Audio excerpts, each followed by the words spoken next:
Lakini alivyoondoka Michael akasema akaona hapana, nahitaji kuzungumza na ndugu yangu.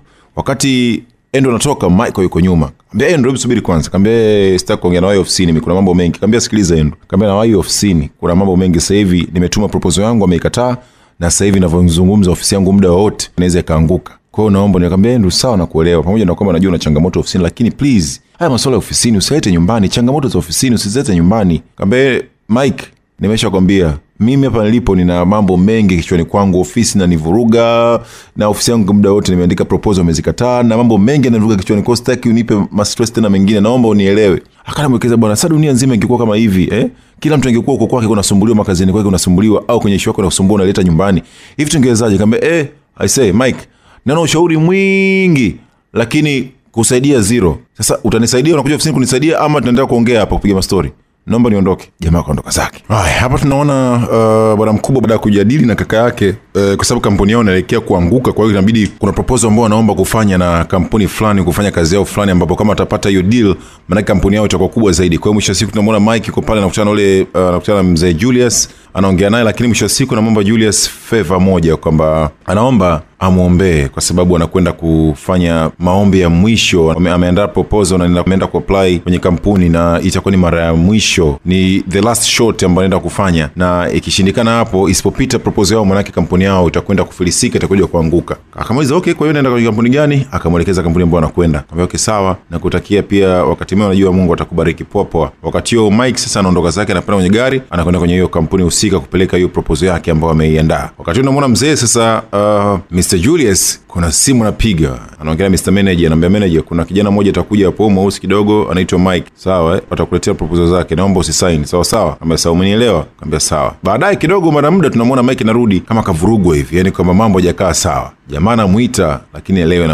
elewe. Mwisho wa siku anakwenda pale katika ofisi ya kaka yake anamgombeza sana, anamfokea. Kwa nini sasa imekuaje? Anafokea sana Imagine sasa umepeleka ofisi na pia tumekataliwa na huko. Sasa imagine tutaendaje sisi hapa Tutaenda vipi hapa? Kwa hiyo wakafokeana sana jinsi ambavyo na kupanic na kuendelea kule, na jinsi ambavyo umepanic. Jamaa akamwambia vipi, unataka kunipiga? Andrew anamwambia vipi, unataka kumpiga bosi wako? Haya piga sasa. Sasa sikiliza Mike, kuanzia sasa umefutwa kazi, umefukuzwa. Mike anasema unasema? Na akwambiaje? Umefukuzwa kazi, toka kazini kwangu, toka. Akamfukuza kama mbwa. Mike ameondoka, mzee ana hasira, anapita pale mzee Julius anamuita Mike anageuka, lakini haelewi, kashavurugika, nielewi tena, kasepa. Mike anafika nyumbani, anakutana na mama yake, anampa taarifa kuhusiana na kile ambacho kaka yake Andrew amekifanya, kwamba amemfukuza kazi. Mama yake anashangaa sana, lakini baadaye mama yake anapata masikitiko sana kwamba kwa nini watu wangu wanafanyana vitu kama hivi? Mbona kama vile familia yangu inaparaganyika, analalamika sana. Baadaye Mike akiwa chumbani kwake, mama anamfuata na anamwambia mama yake, bwana hapana mama, sihitaji kuzungumza na wewe kwa sasa hivi, siko sawa. Akamwambia no hapana Mike, inabidi unisikilize. Akamwambia mama sasa. Baadaye kabidi Andrew amsikilize na kumuuliza kwa nini unafanya vitu kama hivyo. Akamwambia no mama, mimi nimeamua kumwachisha kazi kwa sababu sasa hivi kampuni yangu imekuwa bankrupt, nimefilisika, sina hela, sina cha kumlipa, na sijamfukuza yeye peke yake, nimefukuza wafanyakazi zaidi ya 10 katika kampuni yangu. Basi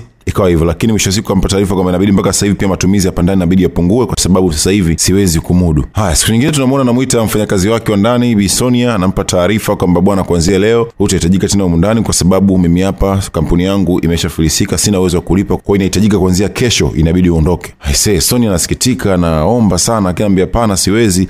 Sonia anaomba kwamba kama inawezekana akae tu pale, lakini afanye kazi hata kama ni bure, hata bila malipo, lakini kwa upande wake Andrew anakataa. Anajaribu sana kubembeleza, lakini Andrew anamfukuza. Haya, hapa tunaona bibie Sonia anazungumza na mama mzazi, mama yake na Mike pamoja na Andrew, aitwa Grace. Tunamwona Sonia anamwaga mama yake Andrew na anamtakia safari njema, anaondoka zake. Lakini mara baada ya kuondoka tunamwona Mike anatoka zake ndani, anamsalimia mama yake, lakini mama yake anampa taarifa kwamba Sonia ameshaondoka.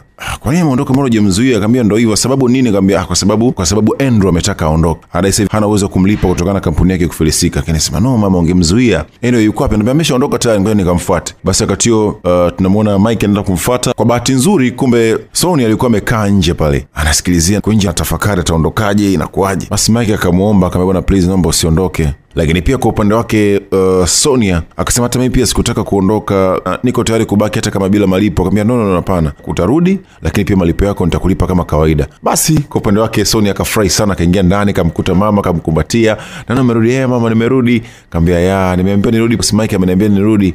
Kafurahi sana, akamwambia mama, I wish niwe hapa miaka yote. Akamwambia hapana, lazima mwisho wa siku uwe na familia yako, uolewe na wewe pia uweze kuraise familia yako na vitu kama hivyo. Yani mama, hicho ndio kitu ambacho kinanifanya nishindwe kuondoka hapa kwa sababu ya ukarimu wako. Basi anafurahi pale, anamkumbatia Mike. Mike akasema wow, sikutegemea. Akamwambia I'm sorry. Akamwambia usijali. Basi anaingia zake ndani, akamwambia okay poa, ukitoka basi njoo na maji. Haya, basi anaondoka zake. Mama anamwambia Mike, akamwambia naona Sonia amefurahi sana, yeye amefurahi sana kurudi. Haya, katika pilika hapa na pale katika kutafuta kazi na nini, Mr. Julius anamshawishi kama bwana, sikiliza, kama inawezekana, kwa sababu alikuwa amempa taarifa yote kwamba amefukuzwa kazi na kaka yake na nini, akampa. Basi siku inayofuata pia ikabidi Mr. Julius ampe gazeti kama bwana, kuna kazi hapa, jaribu kuapply, inawezekana ukapata. Jamaa akamwambia haya mambo yanakuwa ni uongo, tutari wanakuwa na watu wao wameshawapanga, wao wanaita tu interview kwa ajili tu watu wajazane huko basi, lakini katika ile kawaida lazima kuna mtu wake.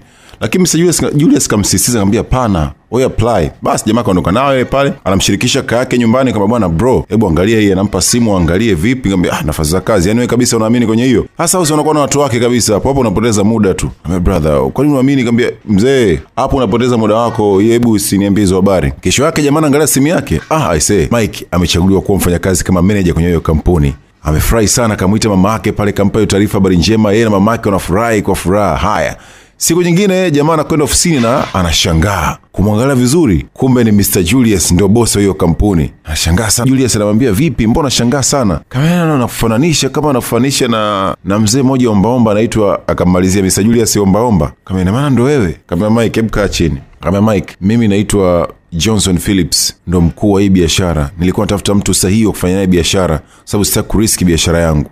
Na ndio maana ikabidi niamue kujificha kama ombaomba. Lengo ni kupate mtu sahihi wa kufanya naye kazi. Na wewe ni mmoja kati ya watu sahihi sana ambao na roho nzuri sana ambao tunaweza kufanya kazi pamoja. Kile jamaa anashangaa, mimi na roho nzuri gani? Nikamwambia Mike, unawezekana usijue, lakini na roho moja nzuri sana. Ulinisaidia, ulinipa chakula, ulinipa hela, ulinipa kila kitu. Una roho nzuri sana. Unataka nini tena kingine? Basi Mike akawa elewi. Baadaye yuko nyumbani, amepumzika, mamake anakuja kumwangalia. Wewe mbona kama uko vizuri? Kuna shida gani? Kaambia hapana, hamna shida yote, hapana, uko vizuri, hebu niambie. Kaambia mama, kitu ambacho kinanishangaza ni kuhusiana na ule ombaomba. Kafanyaje? Kumbe ule ombaomba bwana ni tajiri, ni bilionea. Kaambia bilionea? Kaambia ni bilionea. Hii kampuni ambayo nimepata nafasi, yeye ndio boss wa hii kampuni. Mama alishangaa. Kaambia mwanangu, nadhani kuna haja ya kutaka kumuona. Muda umefika sasa kumuona huyu mtu ni nani. Kaambia sawa basi, tabidi nikamwombe kwanza. Sawa. Basi Mr. Mike ameenda kumuomba Julius ili aweze kuonana na mama yake. Mr. Julius kaambia hapana, usijali, siku nyingine. Kwa sasa hivi hebu tuache kwanza. Alimuomba sana, lakini mwisho wa siku Mike akamwomba basi angalau picha tu, ampige picha ili mamake akamwangalie. Basi Mr. Julius akakubali. Kufika nyumbani, ile picha inamuonyesha mama ameshtuka. Ni kama kuna kitu anaelewa kuhusu huyu mzee. Akamwambia please mwanangu, naomba nikamuone huyu mtu. Akamwambia mama, kwani kuna nini? Kama naomba nikamuone huyu mtu mama. Sasa mwenyewe hataki kuonekana, akamwambia please mwanangu, naomba nikamuone. Ikabidi Mike akubali, hakuwa na namna. Baada ya kwenda, mama anamkuta Mr. Julius pale, mama analia sana. Lakini Julius anamwambia Mike, nilikwambia usimlete mama yako hapa. Kwa nini unafanya hivyo? Afu muda wote anakuwa analia na nini? Na Mike anasema na hicho ndicho ambacho kimefanya mpaka nimlete, kwa sababu toka ameona picha yako ni kwamba ni analia tu muda wote.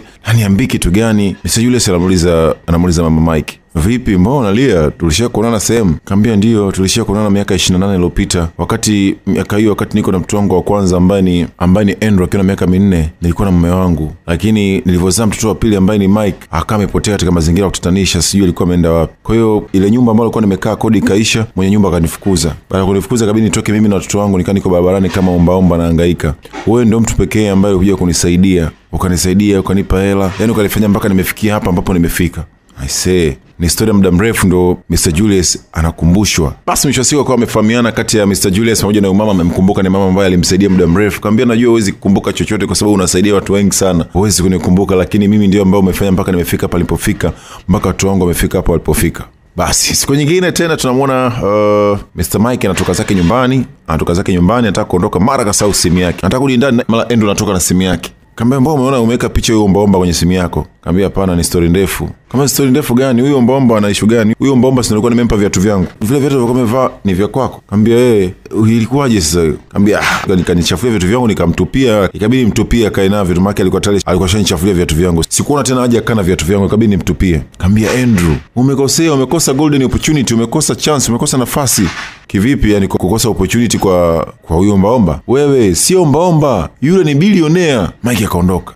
Endo anajiuliza bilionea? We Mike, Mike, ikabidi amfuate. Baadaye tunaona amekaa pale Mike, Julius pamoja na Andrew akiwa anaongea, lakini mwisho siku tunamwona Andrew anakiri kashaelezwa, na baada ya kufahamu kila kitu ikabidi Andrew aanze kuomba msamaha, kamuomba sana msamaha yule mzee na nini. Lakini mzee akawa hana shida, ila akasemelea na confession moja. Na kitu akaniambia, kitu gani? Kaambia bwana, kwenye ile barua yenu ambayo mlienda kwamba kwenye ile kampuni ya Satellite, mimi ndio ambaye nilipiga simu kwa mkurugenzi kwamba asikubali hiyo proposal yenu. Na kile namuuliza, sikubali. Sasa kwa nini umefanya hivyo na wakati ndio mtu ambaye umesema usilipize ubaya kwa ubaya? Kaambia kuna wakati mwingine inalazimu kuwa hivyo.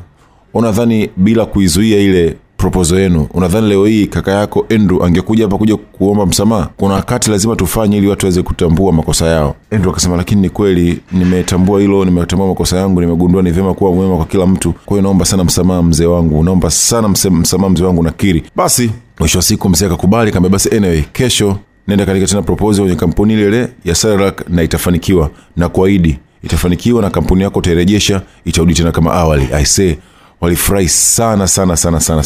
Kaambia sasa mimi mission yangu nimeshamaliza, kwa hiyo eneo hili sitakuepo tena, ninaama sehemu nyingine. Kwa hiyo natakia wakati mwema kabisa. Mzee akapa hiyo taarifa.